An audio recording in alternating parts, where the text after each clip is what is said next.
Ooh, an advert. That's a first.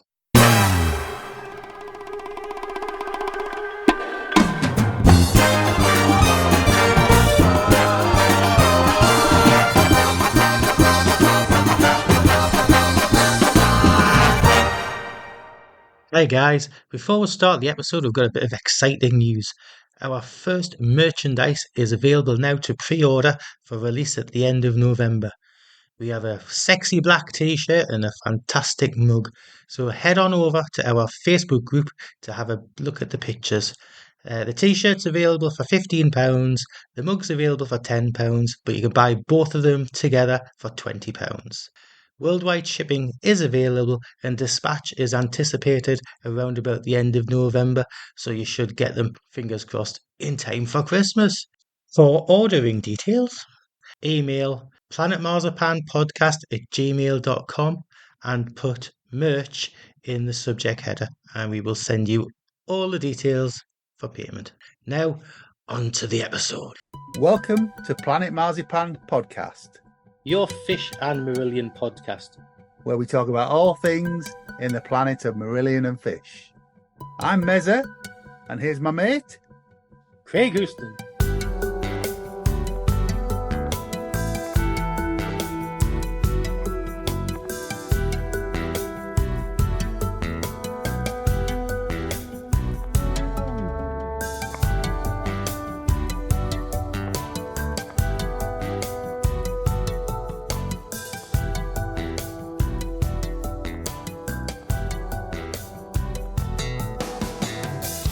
Hello, and welcome to Planet Marzipan. I'm Meza, I'm here with my good friend, Craig. and it's another one of our Planet Marzipan Meets episodes, and we are here with the captain, Phil Brown. Hello there. Hello, Phil. Thanks for joining us. No problem. And if you're thinking, where do I know Phil from? If you've been to a Marillion gig, he's told you not to film it and not to take photos. Yeah. And he's also responsible for the fantastic sound that he gets in all these different venues. But we'll talk about that shortly. Yeah. Phil, how long have you been working for Marillion? Well, I started. My first show was with H, actually, with the H band in early 2001, I think. Right. So yeah, and then not long after with Marillion. So probably getting on to 23 years, maybe. Wow. God. Let's not depress you to start with. You started off doing on stage wedges, didn't you? And sound in ears and that sort of thing. Yeah. I started doing monitors. Yeah. I was working at. I used to work in a club in Camden called Dingwalls. Yeah. A long time ago, and when the Marillion came to Dingwalls, believe it or not, I think about 300 people, in Dingwalls. They came to Dingwalls in 2001, maybe something like that, 2001. And Stuart, they had Stuart Every, their studio engineer. He was in front of us, so I just did the monitors for them at that one club, and then H called me up. And they got my number, wheedled a number out, the manager of Dingwalls, and called me up and asked me if I'd go out if I did the monitors for him on the H band tour, Yeah. That's how it started, really. Yeah. Wow. And just before that, then you're a musician, though, aren't you? Yeah. Oh, yeah. I was a touring. Well, I was a musician for. I started playing in bands when I was 15, but I turned fully professional when I was about 21, 22. So from there till age 34, I was on stage with different bands, So could you? I've got a couple of names here, but anybody that we've heard of? Just the ones, just the names you've got, probably. Well, where does the Dooleys fit in? What? Well, it's funny because I used to, I think it's a strange thing because me and H, I think we're from the kind of up north, and we're kind of the same age as well. So we would kind of gigging early on in our careers at the same kind of venues all over the northeast of England, So I started off, kind of Carlisle. Carlisle. Yeah. Kind of I was born in Whitehaven, which is where my association with the bike comes from, because I've known Francis and John, and I've known them since I was a kid. But we're all kids, in the same schools and stuff. And I from band to band, I just kept getting sacked. Really, I got sacked out of every band I was in. Just a bit too egotistical. So, and I kind of had to. It was really weird because I'd get sacked and I'd move to a new town. I'd moved like 10 miles north, and then I ended up in Carlisle. And then I got a job in a band in where was it? Tiffany's in Gloucester. Right. Get that one. So, yeah, the house band in Tiffany's in Gloucester, and so I moved down to Stroud, and then I was only there about a week. And they said, "Oh, we're going to Spain next week for 9 months." I went, "Oh, you should have told me." So that was it. I stayed with this band for quite a long time, doing clubs, like, working men's clubs, and the whole. And at the time in the 80s, it was you could work every single night. I was fully professional by then, just in the kind of cabaret kind of vibe. And then me and the drummer, the drummers. We were in another band called Matchstalk Men. Remember the Matchstalk Men? No. Ryan and Michael. Oh yes, yeah, I remember that. Yeah. The drummer's brother was one of the guys who. Well, it was the guy who wrote the Matchstalk Men. Yeah. So there was me and the drummer and Keith Emerson from Sad Cafe, and we were all. We'd do theatre tours as the Matchstalk Men back in Brian and Michael. Wow. Wow. I know. So me and the drummer kind of started the business, and we had lighting rig and big vans and everything. And we, for a long time, we were just employing. That's when John Beck from Midnight, he was in the same band as I was in for a couple of years as well.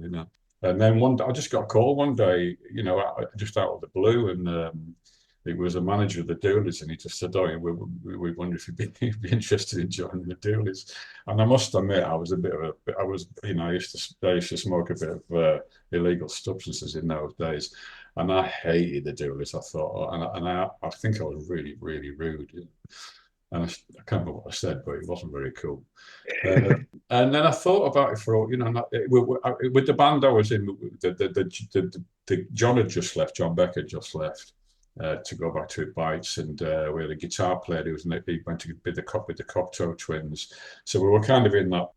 We were about to start auditioning for new people, and it was just at that time, and I thought, "Oh God, wouldn't it be great? It might be really cool not to have to do that, Yeah. So I phoned them back, and then I cut it a long story short. I ended up dismantling the business, and me and the drummer both went on tour with the Dooleys as kind of the part of their backing band, and it was just the greatest gig, I mean. I know there had no responsibility whatsoever. Yeah. So I'm a dangerous person when I've got no responsibility. At that time, and we travelled. We just travelled all over the world, and even then, this was kind of 86, 87, 88, something like 87, 88, and they were still, I was still doing arenas in like South Korea, and I was all over with the Dooleys, Wow. So I know it was very strange, and all I had to do was stand there, and because in the other bands I was a lead singer as well, so I was always like the front man. And for the first time in my career, I could just get stoned and get on stage all the time, not bother, And have a regular paycheck, yeah. Well, it was, and it was like, they would just pick me up in a Mercedes limousine outside my house every day and take me off on tour and drop me off. I thought, oh God, this is really good, So it was kind of, I did that for a few years. And it was a great gig. It was a fun gig, even though musically it wasn't shattering. Although it was extraordinarily hard to play, as most, you think of some kinds of music as being like throwaway stuff, but when you have to play it constantly, it can be quite difficult, So it was a musically demanding gig, but just oodles of fun, oodles of fun. And at the same time, towards the end of that, I was involved with a rock band as well, and who eventually signed to A&M. So I left the Dooleys and went straight into with Heartland, uh, signed to A&M, making a proper record, you know. And So so I've got, Heartland were a sort of a hair metal band, weren't they? Was that yeah, the kind of AOI. Yeah, we were right yeah. on the end. We were, to be honest, we were right on the end of when that was, you know, when it was on its way out. You know what I mean? It was like Bon Jovi had hit, and then it just kind of peaked out, really. You know, so we were right on the end of that, and we were unlucky because when we signed to A&M, but you know, we had you know, a guy called Chris Briggs was the head of A&R at A&M, and he, you know, he was everybody at A&M was really into the band, you know, and I remember we spent a lot of money on that album. That was like, you know, we had no end, we had no end of, there was no budget, which is, you know, nowadays everyone's got like 10, you know, new bands have got a $5 grand budget, you know, when in the 80s it wasn't like that, you know. And halfway through making the album, A&M was bought out by, it was either Polydor, I can't even remember which, it was either Polydor or Polygram. Yeah. And our entire, we were only halfway through the album. We were in a residential studio, Ridge Farm in Surrey, for about 12 weeks. And halfway through that, we got the news that the entire A&R department disappeared, and we had a new A&R department. So Heartland as a product was taken from one desk in one company and just literally just plonked in front of people who didn't have any interest in us whatsoever, you know. And you know, I think it was Polydor or Polygon, but they had Gun and Dare as well, who were all kind of in the same kind of thing, you know. And yeah, and it just got you know, they just let us spend as much money as we wanted to spend, really. We just carried on, you know. But we, you know, with that kind of music dying a death anyway, by the time the album came out, and it was never really going to be earth-shattering. It was a good album, but it was just at the wrong time. Did you get any sort of supports with any big names at that time? Yeah, we did Mr. Big. Sorry, we had a tour with Mr. Big. Oh yeah. Who else? I can't remember. There was a bit. God, it's that long ago. I can't remember. Yeah, we did a few. We only did about two or three support tours, you know, and made videos. Well, I mean, our first video, they rented a plane and flew us all and the entire film crew to Almeria in Spain on the set of Indiana Jones and the Last Crusade. I'm not kidding. I go around the whole crew asking people what they did because I couldn't work out what their jobs were, and I'm realizing that we were paying for it. You know, it was just, you know, and you're just amassing a huge debt. You know, which if you're going to get dropped by a record company, you might as well get you dropped for a lot of money. Yeah, might as well go for You it. know what I mean? You might as well have a good time and let, Yeah. you know, rather, you know. So in a way, we were lucky that they kept the budget going. You know. Yeah. And so, at what point did you move away from being a gigging musician? Then, when Heartland sort of fell apart, was that? Yeah, God, I went on holiday to Portugal, and came back, and we just released our like power ballad, you know. And I was lying on the beach thinking, oh, this would be great. I'll get back and everything will be cool, you know. And I got back, and there was a white envelope on the door from A&M Records, and there was only about 6 lines of a letter, and literally just said your contract will be blah blah blah finished, and your retainer will stop on a certain date, and that was it. That was it. It was like the end, you know. And at the time, I was 33, 34 years old. You know, I've been on tour and gigging for a long time, and I thought signing a deal with a major record label, that's the height of what you aim for, isn't it? Yeah. What you try to do, you know. And I thought, well, I'm 34. Am I really going to try and do this again? You know, I mean, it was, you know, it was ridiculous, you know. And I was just, to be honest, I was just purely lucky for me because the guy who produced the album, Jimbo Barton, who was, you know, his pedigree as a is unbelievable.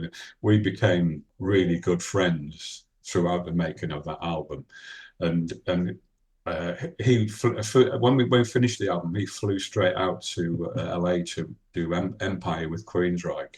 Oh wow! And we had the album mixed.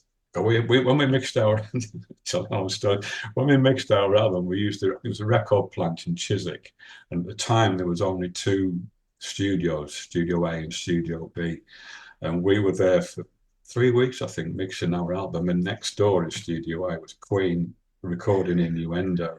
So we had this entire, honestly, it was just the best time because we got a cafe and we got to know the Queen. So it was a great time, But Jimbo had gone off to LA, and when he'd finished Empire, and we still hadn't, our album still wasn't released. He got back and the album wasn't released, and he hated the mixes that mix engineer had done. So me and him went to remix some of the stuff in Jacob's studio down in Surrey, and then and then in the meantime we'd also done Little Angels. So I did. Love Little Angels. Yeah, well, I'm from York, so yeah, Toby's from around this area, Yeah, so we did. Me and him did Little Young Gods. Yeah, the album Young Gods, and so I kind of started to start sort of a professional relationship with Jimbo. Anyway, studio stuff, and then he emigrated back, went to Los Angeles, and he kept ringing me up telling me to leave the band, Heartland. He kept saying, leave the band. I'm like, yeah, but you're having a laugh, He said, no, leave the band. I've heard like they're not going to release anything in America. And he'd mixed it and recorded it purely for the American market.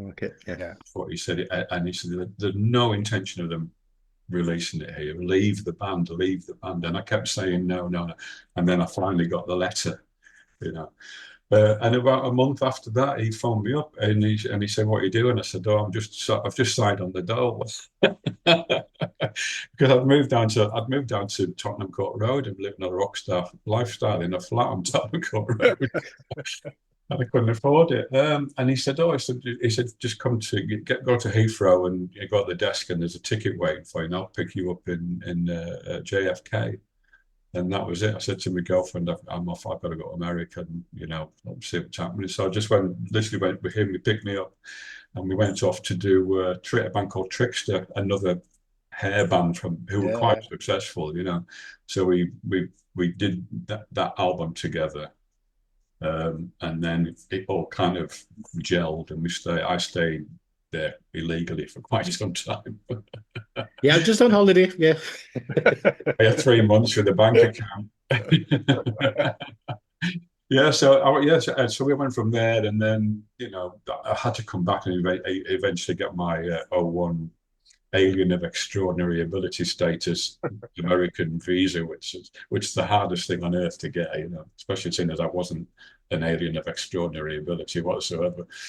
And then we went from that, and then we went straight to Steve Perry, and we did Steve's first solo album outside of Journey. Yeah, that was 9-10 months of my life. Wow. Just doing that.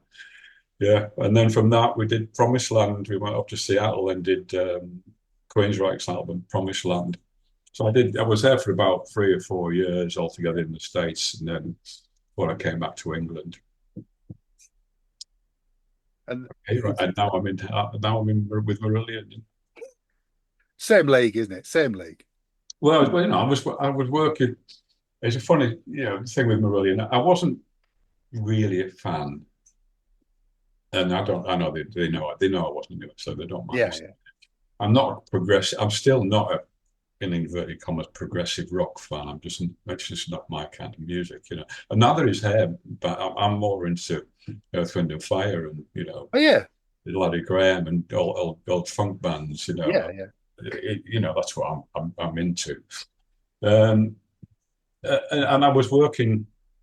I used to do a lot of stuff for Sanctuary, for White Maiden stuff, and I was mixing an album in Noma Studios for one of their bands, because they've all got little, Steve. All members of the band have got record labels as well. Yeah. So for like Steve Harris, he's got a record label. And I was doing a band for him, and I heard in the grapevine that Marillion had signed to Sanctuary, which I never thought was a great thing when anybody signed to Sanctuary. It never ended it. That was probably a year before I met them. Yeah. And my relationship with Sanctuary went sour as well. In 2000, it was the year 2000, I fell out with them as well. And I decided I never wanted to work with a record company ever again in my life, or an A&R department, or anybody. And that's when it was through Sanctuary actually, because one of the bands I was mixing asked me to go out and tour and do their sound engineering, which of course it really is a complete different kind of stuff. And I said no, and I did say I don't think so, but they badgered me and offered me, lots of illicit things and Jack Daniels, and so eventually I said, oh yeah, all right, then I'll do it. So I went out on a European tour, and when I look back now, there was no sat nav, there was no mobile phones. And I'd go down to the office and Sanctuary would just give me an AA map book and a set of van keys. Off you go. Go sort yourself out. Yeah. But everybody, not just me, all bands did it like that. And we all got home and we all turned up at the gigs and we all did that. But now, God, leave your mobile phone in the fireplace and it's like, you're doomed, aren't you? You can't go anywhere without it. It's like we couldn't do it anymore.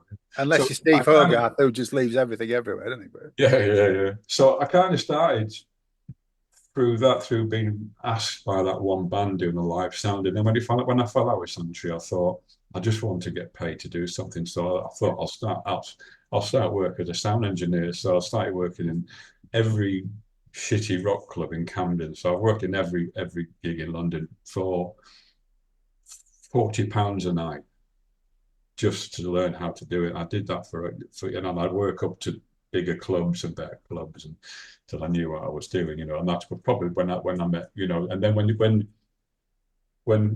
Marillion came to Dingwalls, I think they'd been dropped by Sanctuary. So it was there were really a kind of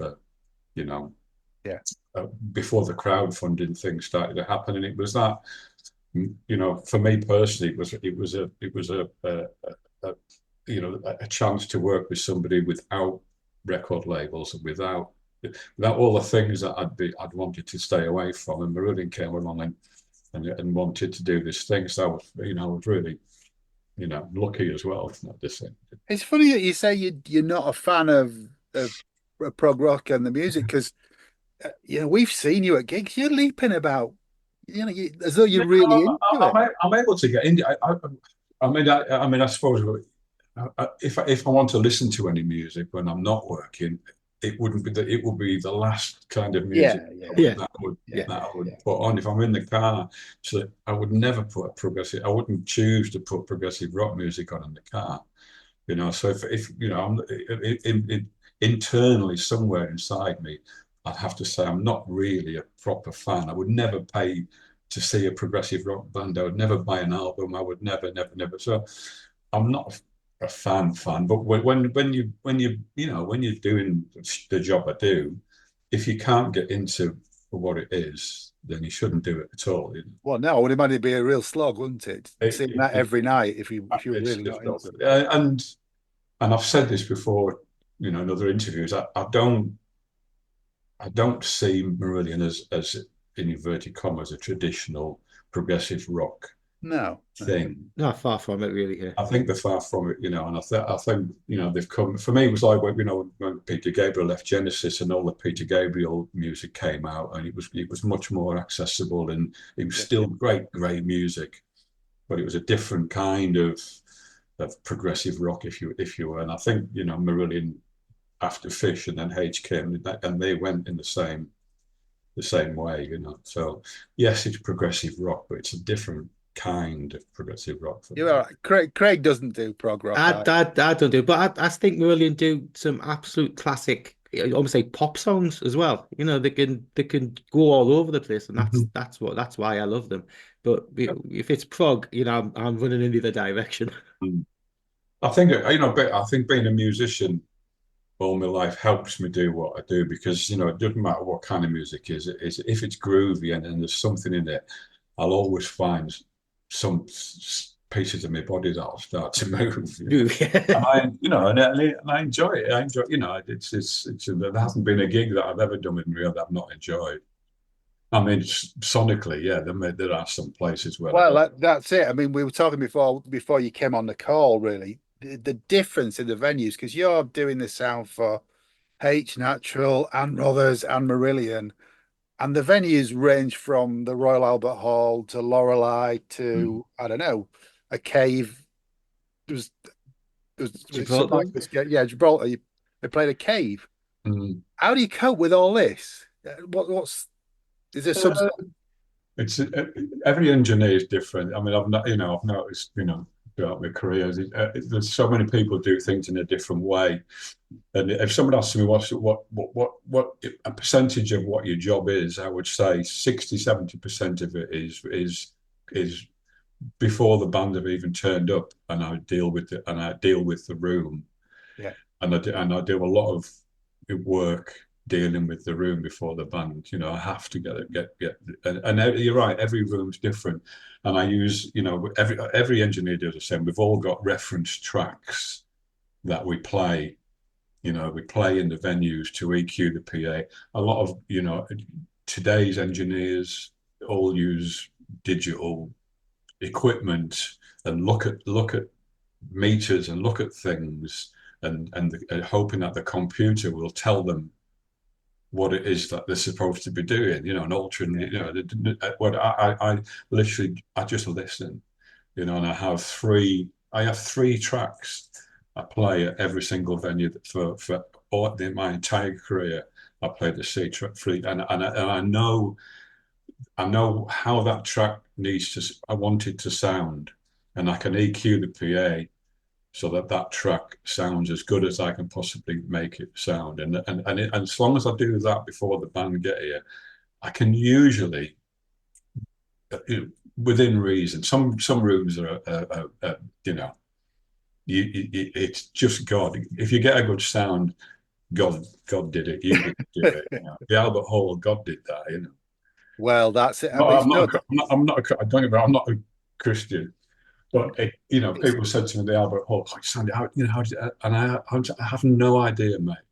All I know is I knew what it sounded like where I was stood, and if it sounded good, 7 miles up up there, whatever that I didn't do that. That just happened. You know what I mean? yeah, yeah. I mean, the Albert Hall had a Yeah, reputation for a long time about you'd never get good sound in there. yeah. But Um, I spent, I would say again, I spent a long time referencing the songs that I use to EQ the PA, and then with a place like the Albert Hall where you just can't be where all the people are. no. It's impossible to be. You just cross your fingers and hope for the best, and luckily for me, I think that when we did the Albert Hall, it worked. I think That was absolutely that's an amazing, wasn't it? understatement, Yeah. isn't it? It Really? was Yeah, but amazing. it was. I didn't do anything different to the Albert Hall that I would do in a backyard anyway. It's somebody's house. I use the same three track. I get the same, So it can take longer because of the overtones and things that are flying around the room. Yeah. But and that's just me. And I do that. Like I say, I just listen, and when I'm happy with what I listen to, what I can hear, then I start doing EQ and the drums, and I start doing the instruments, but not until I'm happy with the three songs. What songs? I mean, I've got to ask you, what songs are they? It's Donald Fagen, IMG, which is Oh, I love that. I think the most. But a IGY. lot of old school engineers use that Yeah, yeah. particular song because it's renowned in the industry for having been such a superbly mixed song, It's a and great song. Yeah. it's not. It's strange. It wasn't mixed in a time when sub bass was actually a thing. That's the other thing, So it gets lots of mid tones and stuff in the voices that you can hear it ringing about, and it's a great song to do that. And then I've got Tears for Fears that I do the sub bass, and Beck. I have a Beck song that I Yeah. do. Everybody. Which Tears for Fears is it? Oh God, I don't know what it's called. Woman in Chains. Yeah, One in Chains. Yeah, Yeah, brilliant. and then Beck is Everybody's Got to Know Something Sometimes. It's off a film soundtrack, Yeah. which renowned for having the most sub-bass and then track in the world. We did a gig in Venezuela in a car park, and I played Beck, and all the car alarms went off in the next car park. They set all the alarms off. I couldn't believe it. That's brilliant. Yeah. What's the difference between working with the band as a whole and working with the guys on their solo stuff? Well, Just sonically or personally. well, first, whichever you want to answer. Well, Brothers, the Brothers' stuff I don't treat any much differently. I try them. I mean, I do. I'm not exactly a quiet engineer. I don't mix quietly. I remember I was asked, when I first started, what's it going to sound like? And I would say, well, if you can imagine a cliff and you're standing on the edge of the cliff, I'm just going to be at the edge of that cliff, and any minute now it could feedback, but it just won't. I'll take it to the experience. Because when I was signed to A&M, our management company managed Status Quo as well. They had us in Status Quo, and I remember being a massive, this is terrible. I was a massive Status Quo fan when I was, when they first started, when Pile Driver came out. Yeah, I was just the biggest fan, and then I'm signed to the same management company as Status Quo, and they're playing at Wembley Arena. You got to come and do an after show party. I remember going to see Status Quo in 1989. I was so depressed because it wasn't that in your face, hell on earth sound that they used to have. It turned into a different kind of mellow version of what that was, And I always, when I started doing the sound, I promised myself I'd never want to take a band, to kind of make them more cabaret version of what they used to be. I still want them to be relevant, and I still want it to be powerful, and I still want people to come away going, Jesus Christ, what was that? Yeah. And it's kind of works. Some people complain about it. The noise. I think it must have been a bit different to mix in the orchestra lately in the last set of gigs where you're having to balance it nicely with their sound and not lose it and everything. Yeah, orchestras. I mean, doesn't matter who you go and see. There's not many people can get, and especially a small orchestra. If you've got a big orchestra, it's different. But like a string quartet and a rock band, it's hard work, and it's hard, choosing the right microphones, and especially the way we set that up with the girls, they were in between the drums and the keyboards. They were sat next to Ian. If you can imagine a high quality condenser microphone that picks up a gnat farting at 3,000 yards, and you've got drums everywhere, This is why when we first did it, I bought that huge. It wasn't a drum. It wasn't like a drum screen. I had just about an inch and a quarter thick perspex sheet that we paid a fortune for, just to try and stop the sound getting from the drums into the violin mics. Because they play quite quietly. They're very, especially those girls. They're very classically trained, and if you're going to see, like Trevor Horn's bands, he's got a split string quartet, and they look like they hate their instruments. They you know what I mean? But when they do that, the volume is like, whoa, God, But when you've got like chamber musicians who play quietly, no matter what, that is really difficult to get out to be able to hear it, and sometimes it's okay. Some gigs, it's a real struggle, So hopefully you heard them. You never know. What we did when we went, I can't comment on the whole tour, but certainly the nights we were there, it sounded fantastic. It did. And then when you go out with H, it's usually just you and him in the Yeah. car, isn't it? Yeah, it's like two idiots abroad, man. A program, one idiot abroad. It's like two guys who know. Honestly, we're terrible. We'll go at Heathrow and then we'll sit in giraffes and eating something. We realise we're just about 2 seconds from missing the flight. We're running everywhere, and it's hilarious, you know. But yeah. And same with, to be quite honest, same with age. You know, I don't mix the hate stuff quietly either. You know, I mean, I do. I'm a bit more kind of concerned about people sitting down and not wanting, but I don't. I deliberately don't. I want him to be powerful. You know, it's hard. You know, I don't want him just to sit there and people go, "Oh, this is nice." But I do, you know, same thing, and I use the same three songs for H's. I use the same songs for everything, you know.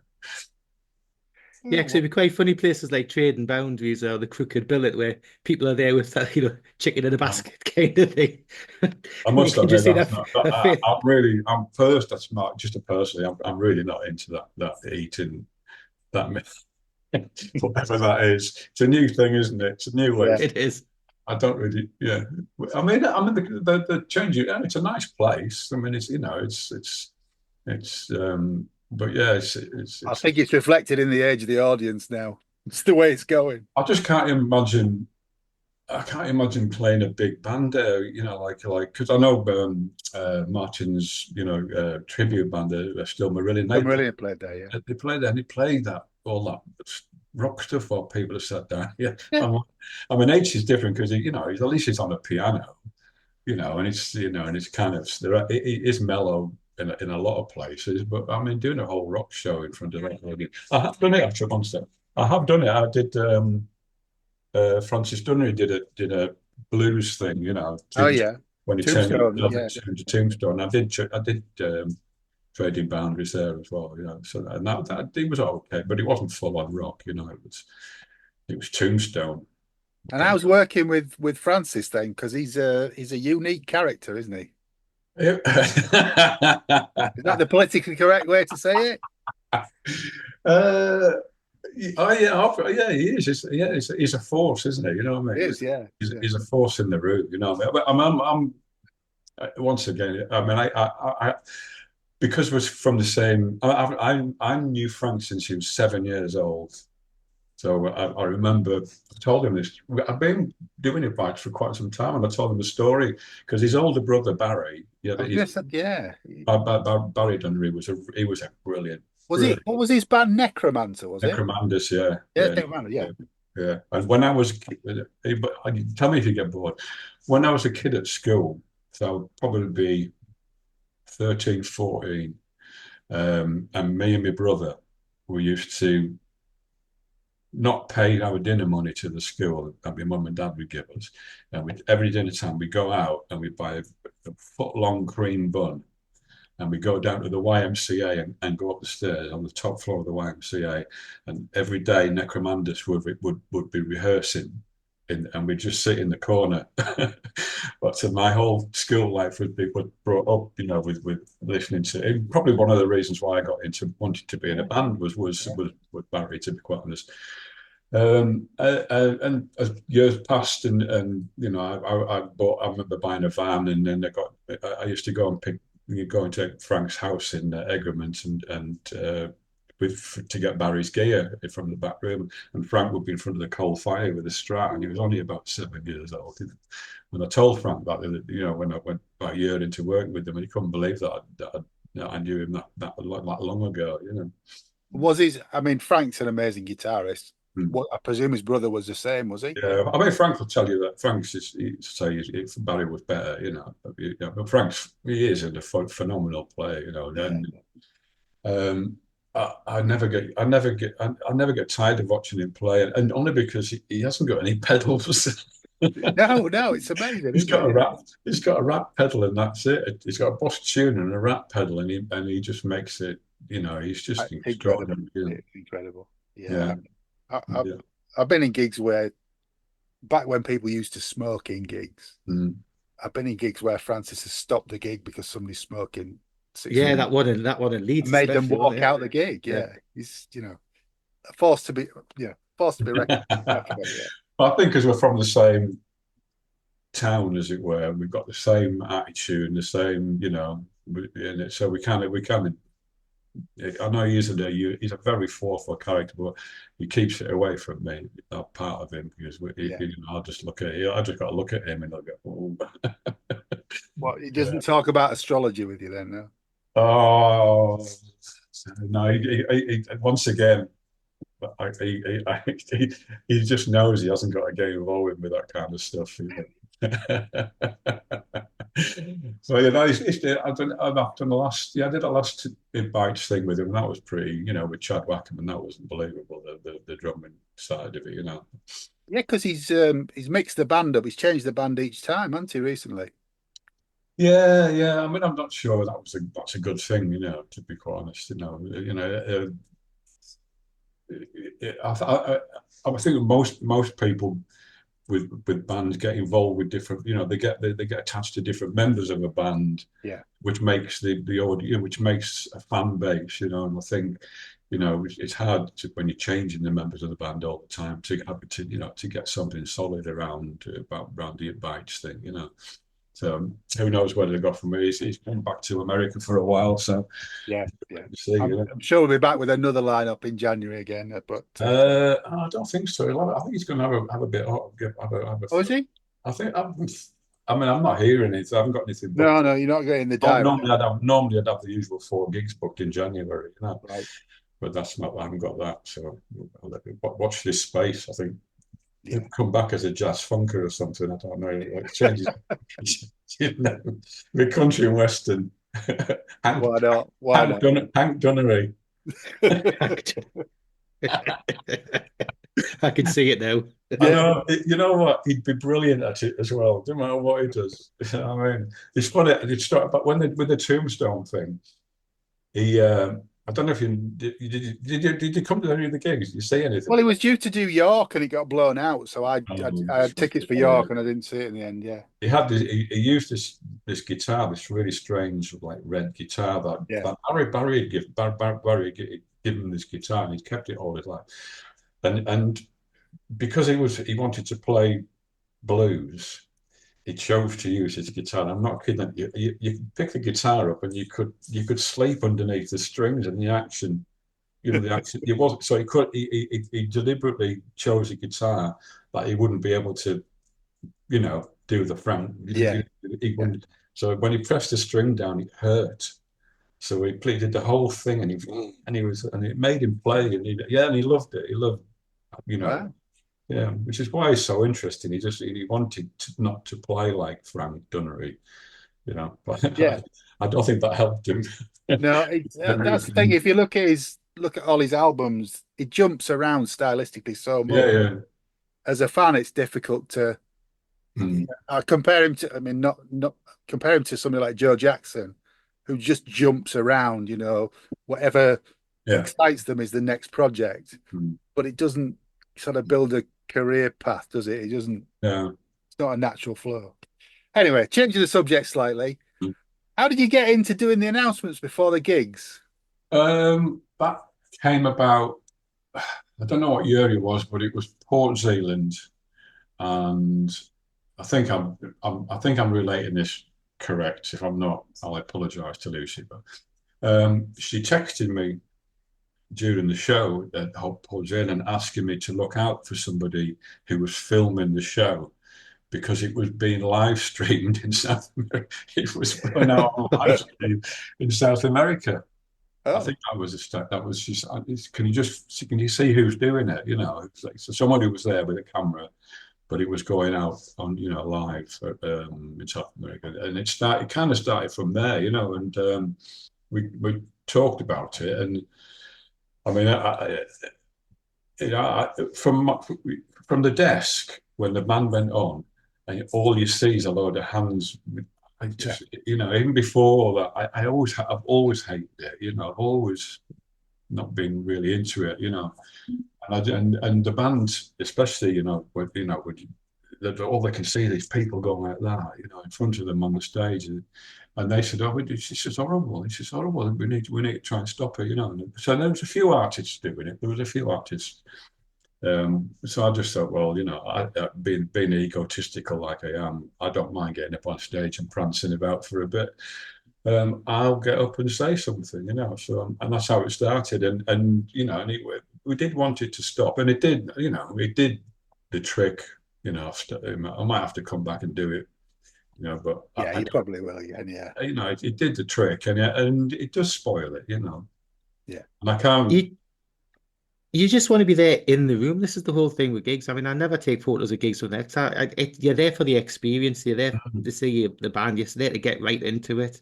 Yeah, And exactly. Yeah. and what are you going to do with the footage and the stuff like that? And this is what you see with all the kids and all your Taylor Swifts and everything. All these stuff there, where all you see is just like 99% of the audience have all got their phone up. So why just be there in the moment, enjoy How it? old do you sound? How old do you sound there? I This is don't what you give a see with shit. Taylor Swift and all the kids. You old bastard.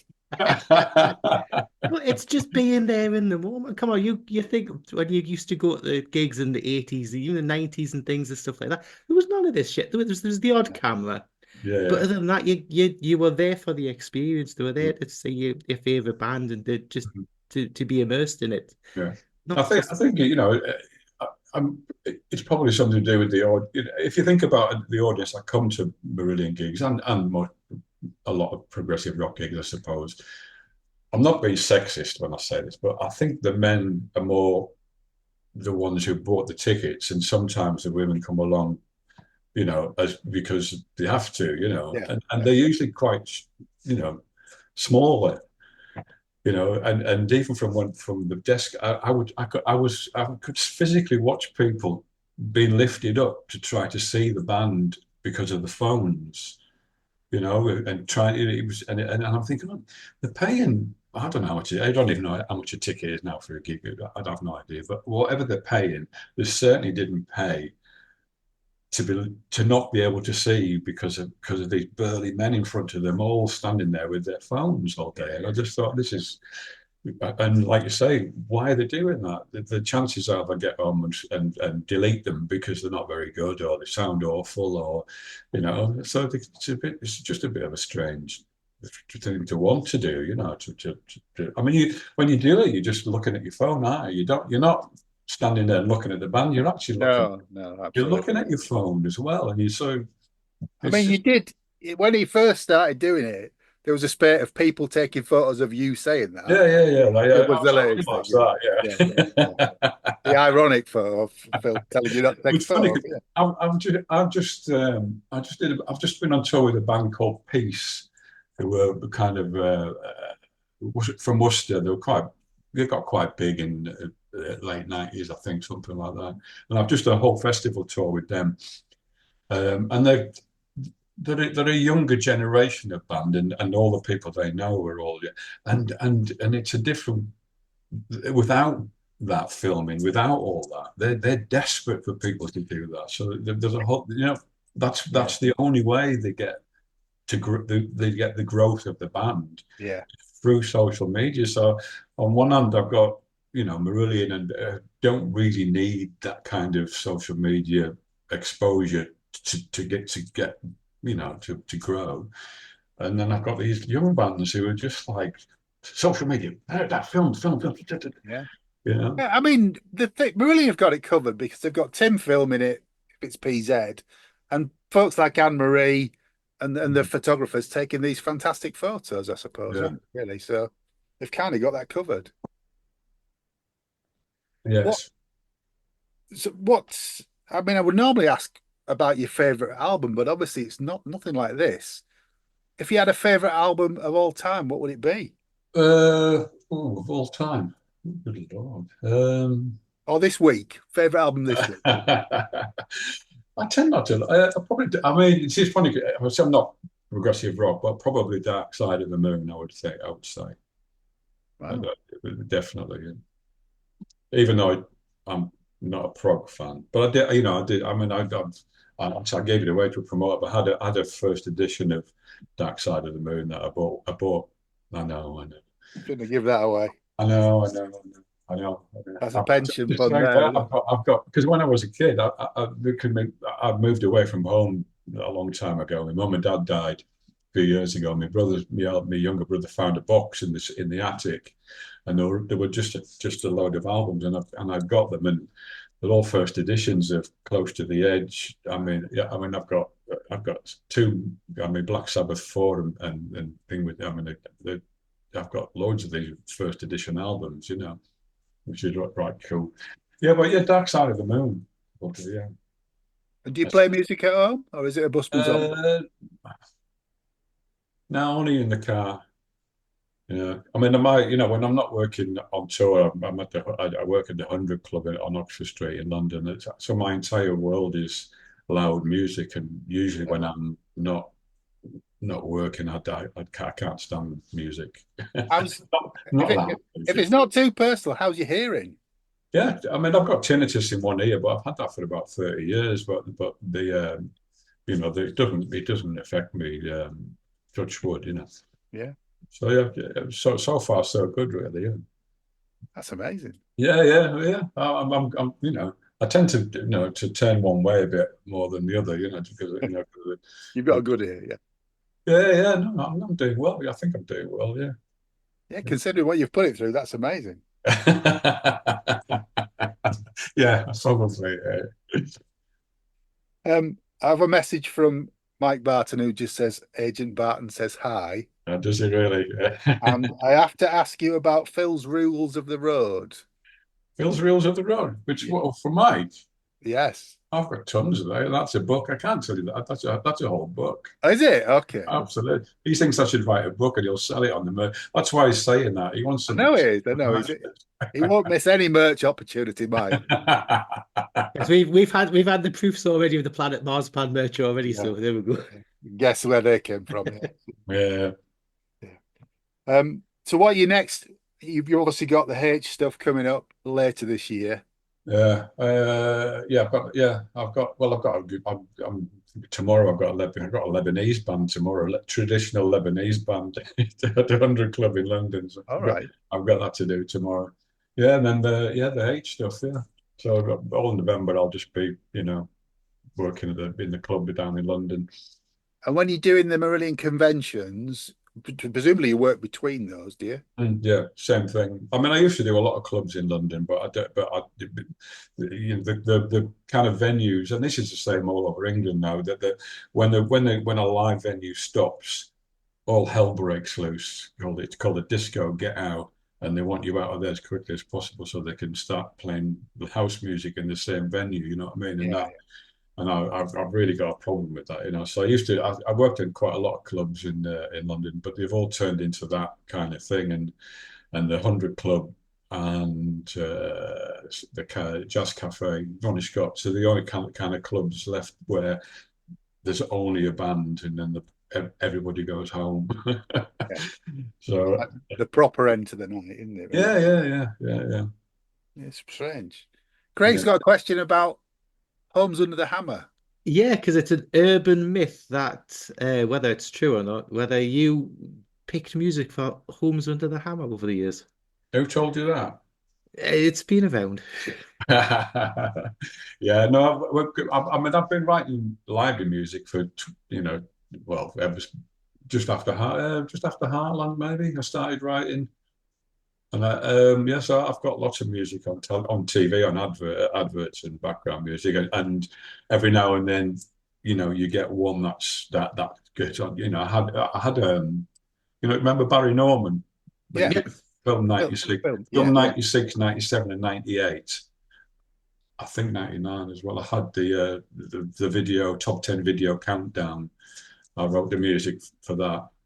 And yeah, Home Under the Hammer. Yeah, that was when if you know the program, the estate agents come back to give a valuation on the house after it's been done up, and there's a 70s, like old style 70s, which is they've changed it actually this year. I've lost it this year, so they've got I think they've got an AI version of it where they don't have to pay any money to anybody. For nearly 18 years, that piece of music, which is basically a James Brown, it's like James Brown's going back to the old funk roots, So I wrote the music for that, which 4 times on every program every day. and 100 different channels around the world. Nice, yeah. That helps. It wasn't bad, you know. Did you get to pick any of the songs used on there? 'Cause it's funny how there's a couple of Marillion songs actually snuck in on it. No, no. I mean, it's funny with live music because if you go on the TV, if you go on the internet now, I mean, there's you know, if you're a company looking for a piece of music, I pity the man who's looking for the piece of music now because there's billions and billions of people who are all willing to give you their music for free. Free to get out there exposure wise, It's yeah. all, yeah, it's all free, you know. And sooner or later, some guy's looking, you know, he's got a brief to get a piece of music for the program, and he's got a style, and he's been there all day, going, you know, billions of penny. I thought about this. It must just be the guy's just gone, oh, bugger it, I'll have that one. You know, I've had enough. You know, and it's literally just like a lottery ticket. Your music's no better than everybody else. It's just really bored. I was And going to say, you were lucky enough. presumably you make this music and it sits somewhere and people choose from it. You're Yeah. not commissioned to do it. No, no, no. I used to be commissioned. When I started, we'd be commissioned to do 10 songs in the style of, you know. Yeah. But that era's kind of gone now. You know, now when you're expected to do a whole album and so they don't have anything to think about, and they'll give you a session, probably give you a payment, one-off payment for it with no royalties. But when I started, it was a proper, you know, which was the Holmes and the Hammer thing. They had to pay quite a lot for every time it was played, you know. So it was. It's not like that anymore. No, no. And AI probably will eat into that even AI more. is going to decimate it beyond belief. Yeah. It already is, really. You know, I mean, and you can you know, download and you can just sign up to an AI. Anybody could, and you don't have to be able to play. You just have to tell it what you want. Yeah. You know, Yeah. you know, and you know, background music for TV doesn't really have to be great, does it? Really, you know, when you think about it. So if it's costing them nothing, there's no copyright, no one knows who wrote it. You know, all of a sudden they're able to get all their music for nothing. You know, which is Yeah. But I asked you about your favorite record. Have you got a favorite gig memory or a favorite gig that you've attended? Favorite gig memory. I've got the worst gig memory. The Arch Marillion when we went to Venezuela. That was just unbelievable, you know, and never to be repeated. What were the problems? What was? I mean, we went off to do one. I mean, God, any band who's daft enough to go and do one gig in Venezuela, fly back, you know what I mean? When we got it's a whole story. When we got there, I was first off the plane. I sat at the front, and I walked up, and there was a guy stood there with a high vis jacket on, and he just went Maroon. He made this really weird noise, like, and I thought, I'm sure he said Maroon, and I went Maroon. Yeah, stay here. So I stayed there, and we all got off, and we stayed there, and he came back to get us. And then he took us through the airport, and he took us the other.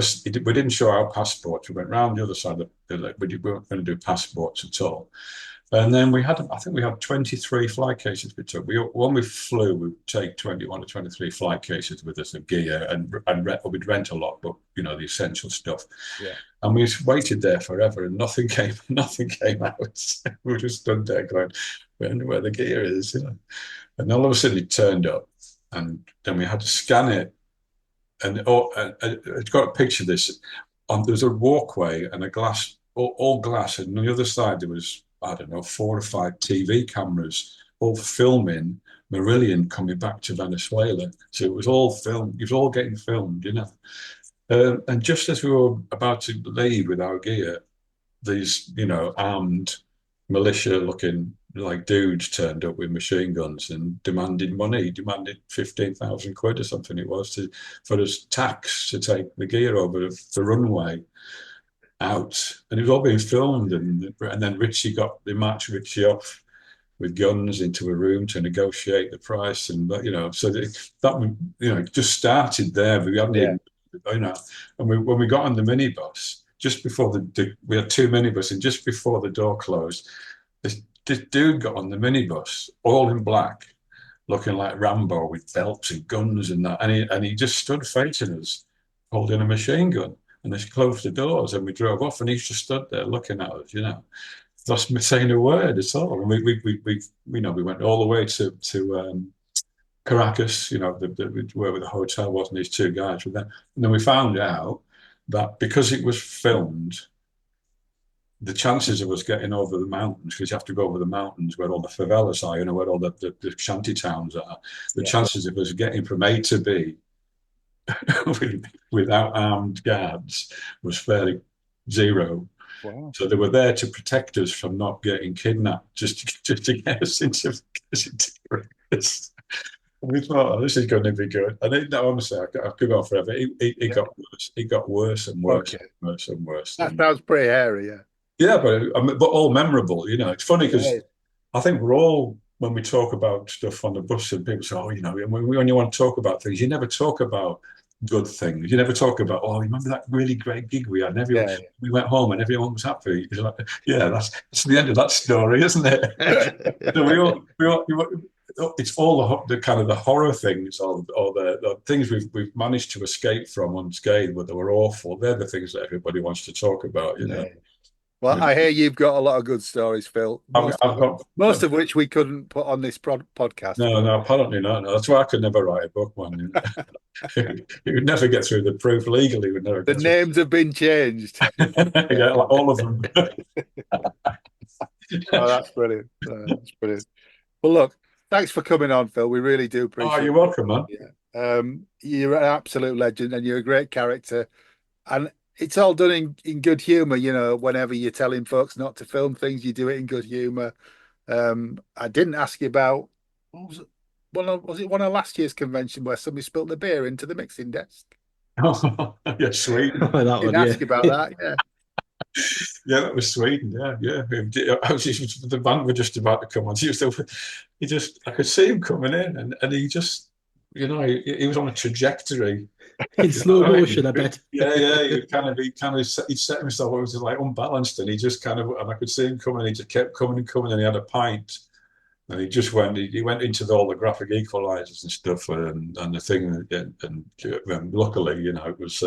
It's one thing about analog gear, with analog equipment, it can take a lot more of that kind of thing than a digital board, which would just explode into all hell, So yeah, it was good. We had to postpone and get coming on for a while I made sure there was nothing going to burn. Yeah, just get on with it. Yeah, went around the internet immediately. That people all over the world heard about it straight away. But don't panic, Mr. Mannering. But look, thanks for coming on, Phil. It's been great. It's been great. And, please keep doing what you do. No problem at all, man. Nice to meet you both, and I'll see you at the next gig probably. Yes, we'll be there. We'll be there. Cheers, Phil. PZ before you know it. Oh no, last one. I'm going to cry, man. What I mean? Well, it's the best place ever, isn't it? Everyone says which is your favourite gig, and I'd have to say Port Zealand by a long way. Everyone. Yeah. Everyone, just because we're all together and encased in that environment, it's so it's out on its own, really, isn't it? As a thing, I hope we get somewhere else like it. Yeah, me too. Fingers crossed, and I'll miss Rocky Oki as well. Have you sung at Rocky Oki? No, but I might this time. Well, they're my mates. I got the gig because I used to do this. I used to work with them down in Kensington High Street, and when we've discussed, I thought, God, this really good idea with this band, because they do like the V Festival as well, like events and stuff, they do now, but not then. And I just thought it'd be great to get them, and it worked out. It's worked out a treat because I think the Fun Factory bit at the end, like everybody's. You can't get in. You can't get in the room. It's overfilled. Yeah. Yeah. So I might do. I might go for the last one. We're leaving that in, Phil. That's a promise. All right, man. Thanks, mate. You take care. It's been later. Bye, both. That was good. That was great. Yeah, no, absolute little legend. Good guy. Thanks to Mike Barton for helping us arrange that. But yes, I hope you've enjoyed that, listeners. And all that remains to be said is it's good night from me. And it's good night from him. Take care. And stay alive. Yay. Hey. Thanks for listening to Planet Marzipan Podcast. Please like and subscribe from whichever platform you get your podcasts from. You can contact us at planetmarzipanpodcast@gmail.com and check out Marillion.com, fishmusic.scot or fishmusic.eu for all the good stuff.